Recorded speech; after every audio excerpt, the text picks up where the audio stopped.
tous et bienvenue dans cette nouvelle entrevue pétillante. Bonjour Anne-Claire. Bonjour Thérèse, bonjour à tous. Alors je ne sais pas si vous remarquez un petit changement, mais pour la première fois, nous enregistrons cette entrevue pétillante à deux dans la même pièce. Voilà, donc pour une fois, ça n'est pas à distance. On espère qu'on restera aussi sérieuse que d'habitude, n'est-ce pas? Oui, bien sûr. Voilà, pour vous faire des entrevues toujours aussi qualitatives. Et puis étant donné que nous sommes à deux, enfin que nous sommes au même endroit, nous allons pouvoir vous faire une petite surprise qu'on avait essayé de faire la dernière fois, mais ça avait été beaucoup trop compliqué à distance.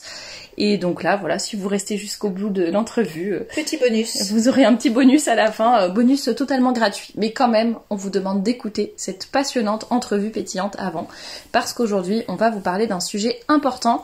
Il s'agit du carême, puisque nous sommes au mois de février. Alors je ne sais pas encore quand est-ce que je vais publier cette entrevue, soit le 12, soit le 26 février de mémoire, je ne sais pas encore l'ordre. Mais en tout cas, soit le carême a déjà commencé, soit le carême va commencer dans 2 jours.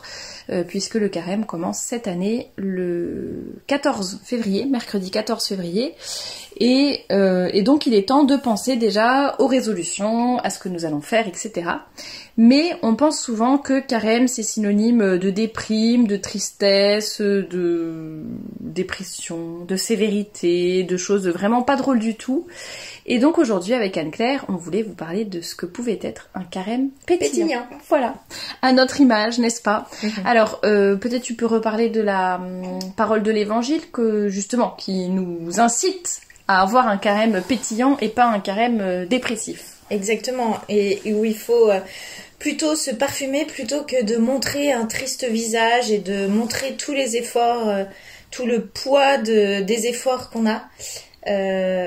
Voilà, faut pas montrer tous ces efforts, faut pas les montrer au grand jour, il faut les garder pour nous et pour le bon Dieu et montrer quelque chose de joyeux, de pétillant, le sourire. Enfin, ils mettent dans l'évangile qu'il faut se parfumer. C'est une image, bien sûr. Vous n'êtes pas obligé de mettre du parfum en carême exprès parce que c'est écrit dans l'évangile, mais voilà, c'est une image. Ça donne l'idée, voilà, exactement. Ça donne l'idée, parfumez-vous, redressez la tête et ne soyez pas, je crois que dans la Bible, c'est ne soyez pas comme ceux qui... je sais plus. Très intéressant. Merci Thérèse pour cette intervention. Non mais ne soyez pas comme ceux, je crois, qui baissent la tête, qui crient, qui déchirent leurs habits, je sais pas quoi. Enfin, ça devait être des coutumes de l'époque. Mais au contraire, redressez la tête, parfumez-vous et avancez. Et ceux qui ont la référence de l'évangile, vu qu'on a des auditeurs et des auditrices qui connaissent tout sur tout, eh bien, mettez-nous cette parole de l'évangile, ce passage de l'évangile en commentaire. Il ne devrait pas être... J'ai du mal à faire mes liaisons, trop difficile à trouver. Alors comme l'a dit Anne-Claire, on n'est pas obligé de faire des efforts qui vont être reconnus par tout le monde, qui vont être montrés à tout le monde. Il faut pas non plus partir dans l'extrême inverse de se dire tiens le carême ça doit être quelque chose de pétillant, c'est pas triste donc je vais faire la fête, je vais rigoler en permanence, je vais sortir tous les soirs parce que quand même le carême il faut être joyeux. Non, c'est pas ça, mais on peut tout à fait avoir un esprit de carême, faire des sacrifices, des mortifications, etc.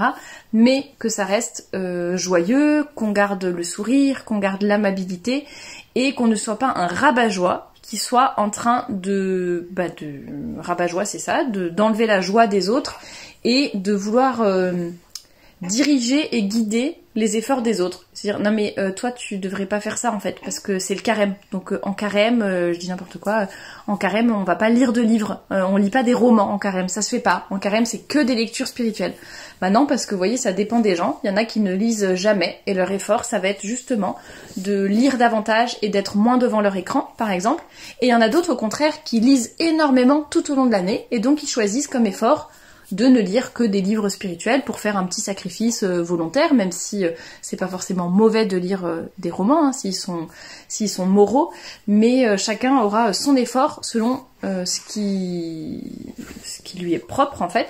C'est ça, en fait c'est différent pour chacun en fonction des efforts qu'on a à faire, en fonction des défauts qu'on a aussi, sachant que le but de ce carême c'est quand même de se sanctifier, de se rapprocher du bon Dieu.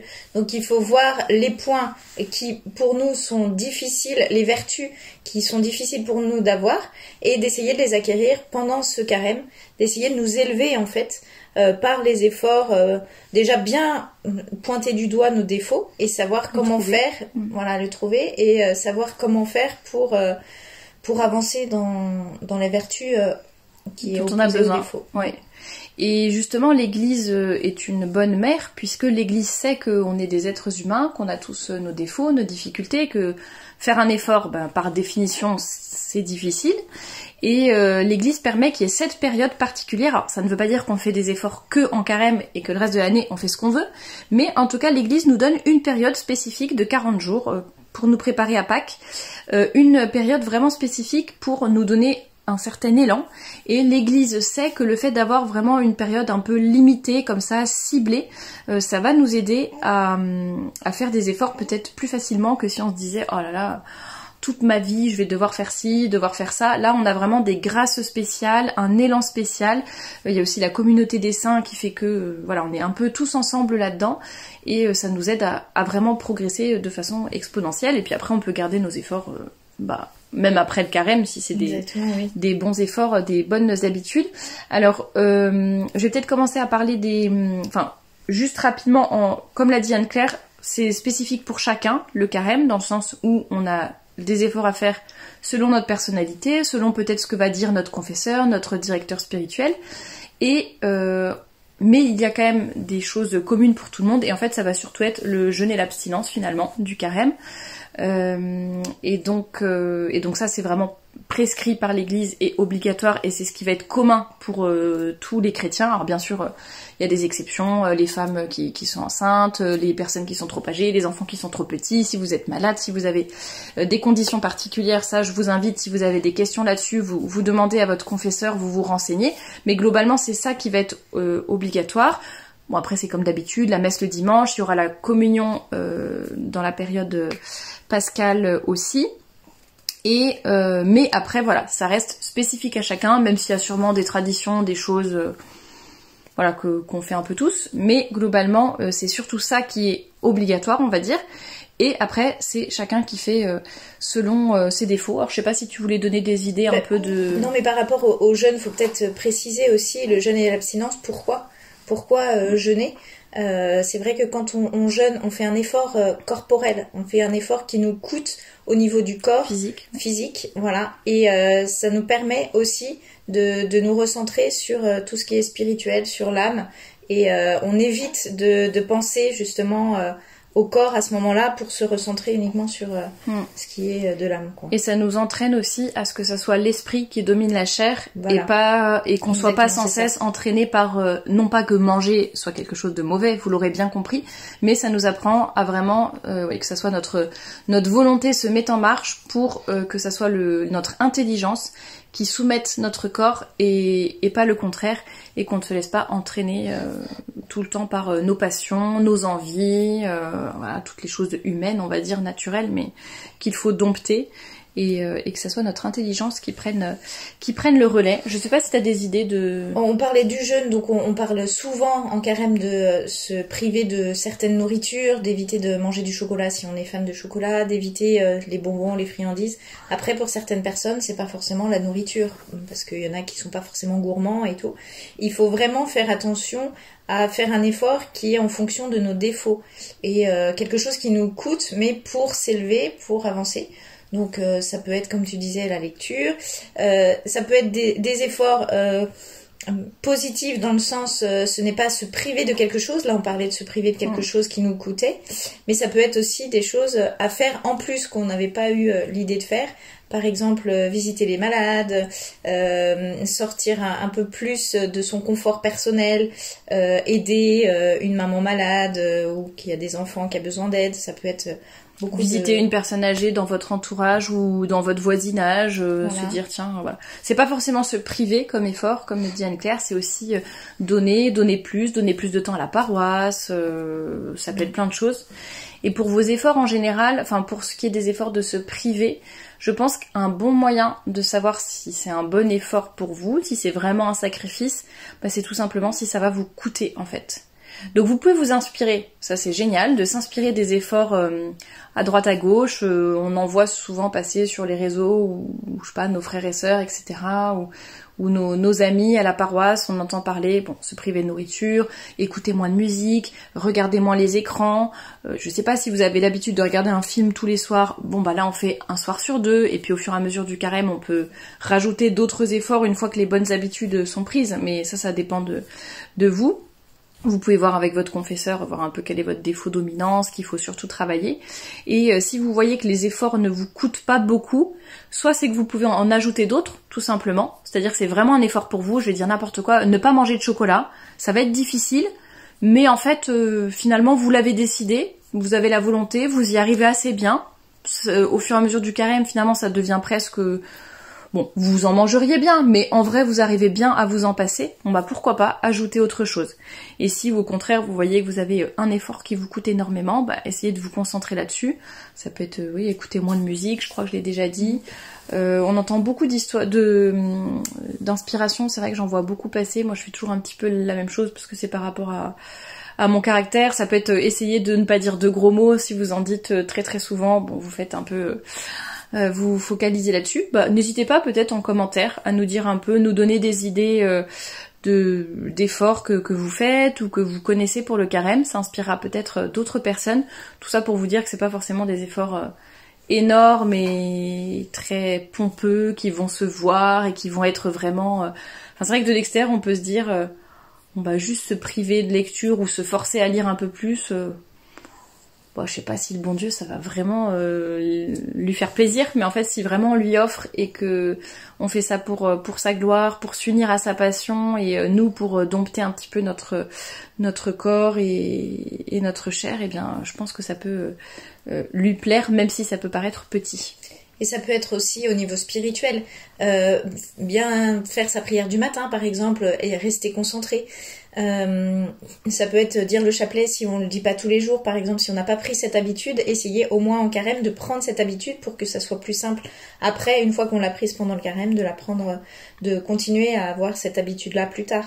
Ça peut être des petites choses comme ça. Ouais, aller prier dans une église, se mettre devant le Saint-Sacrement, ne serait-ce que 3 minutes, voilà, ça fait toujours plaisir. Se retenir de critiquer les autres, voilà, ça c'est vraiment si on prend un défaut spécifique, on sait qu'on parle beaucoup trop et qu'on a tendance du coup à la médisance, à la calomnie, etc. Bon, ben, on se concentre là-dessus. Et puis petit conseil, écrivez bien vos efforts. Essayez de relire tous les soirs ou au moins une fois par semaine de faire un bilan, de dire bah, est-ce que j'ai réussi cet effort à le tenir, à pas le tenir, etc. Et c'est beaucoup plus facile, en tout cas c'est moins difficile de s'engager quand c'est par écrit. Voilà, ça nous engage, c'est un peu comme un contrat presque, et ça va nous motiver de le relire. Et qu'est-ce qu'on pourrait dire, Anne-Claire, pour avoir un carême pétillant? Parce que là on a parlé un peu de façon générale, mais qu'est-ce qui va faire que notre carême va être pétillant? Peut-être faire tous ces efforts avec le sourire, ne pas se déprimer en se disant oh là là c'est difficile et tout, et de se mettre dans un esprit un peu déprimant. Au contraire, le faire avec le sourire et l'offrir à la fois au bon Dieu bien sûr, mais peut-être offrir à une intention particulière. Ça peut être pour une personne qui est malade, vous voulez l'offrir pour cette personne-là. Ça peut être offrir pour les pécheurs, la conversion des pécheurs. Ça peut être, enfin voilà, donner une intention particulière aux efforts. Ça motive. Ouais, exactement. Et après, je ne sais plus ce qu'on avait... et avoir bien en tête que c'est pour se sanctifier, quoi. Voilà. Qu'il faut s'élever. Donc ça, c'est quand même quelque chose de réjouissant de se dire qu'on va ressortir du carême, si on a bien fait notre carême, avec les grâces que le bon Dieu va nous donner, ça va nous permettre de nous élever et de nous rapprocher de lui. Donc quand même, c'est quelque chose de plutôt pétillant. Exactement. Voilà sur ce qu'on pouvait vous dire sur le carême pétillant. Est-ce qu'ils ont mérité qu'on fasse un petit bonus? Allez, un petit bonus. on va se concentrer, attention. Non, la dernière fois, c'était il y a longtemps, c'était quand on avait fait l'entrevue sur l'espérance. Et on voulait vous chanter le petit chant à l'espérance, mais en fait on a essayé d'enregistrer, en fait sur Skype ça fonctionnait pas parce que nos voix n'étaient pas... Il y avait un décalage. On a essayé d'enregistrer chacune de notre côté notre partie et pour ensuite mettre ensemble. Impossible.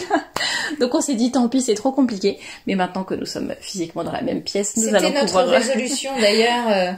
de l'année de Voilà. se retrouver. Donc résolution. Oui, c'est vrai, quand on a fait bah le oui. podcast sur les résolutions. Et voilà. Voilà. Nous, on tient nos résolutions, nous.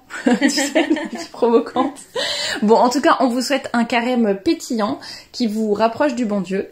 Et puis on vous dit à très bientôt pour une nouvelle entrevue pétillante.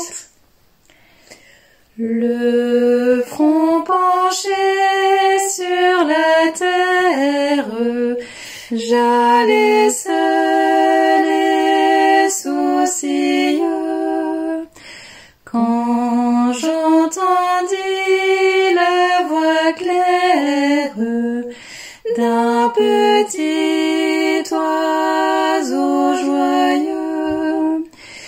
Il disait: reprends courage, l'espérance est un trésor, mais